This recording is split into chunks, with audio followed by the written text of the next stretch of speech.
અમારી 3 જ માંગ છે જે તમે 24,700નું કીધું હતું એનું ઓફિશિયલ નોટિફિકેશન આપો. બીજું 1 નવે જે જાહેરાતના ફોર્મ ભરવાના હતા ફોર્મ ભરો. બીજું કે ખાલી જેટલી જગ્યાઓ છે બધી ખાલી જગ્યાઓ ભરવામાં આવે. અમારી એક જ માંગ છે.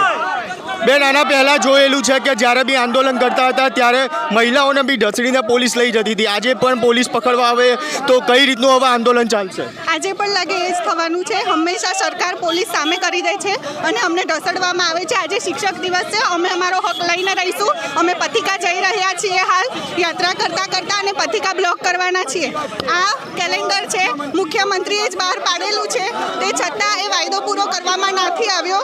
ભૂતકાળમાં શિક્ષણ મંત્રીએ પણ 15 જૂનનો વાયદો કર્યો હતો, એ પણ હજી પૂરો કરવામાં નથી આવ્યો. અને આ નવું કેલેન્ડર છે, આપ જોઈ શકો છો, જેમાં 1 નવે જાહેરાત આવવાની હતી, હજી આવી નથી. આજે અમે શિક્ષણ મંત્રી અને મંત્રીને રજૂઆત કરવા માટે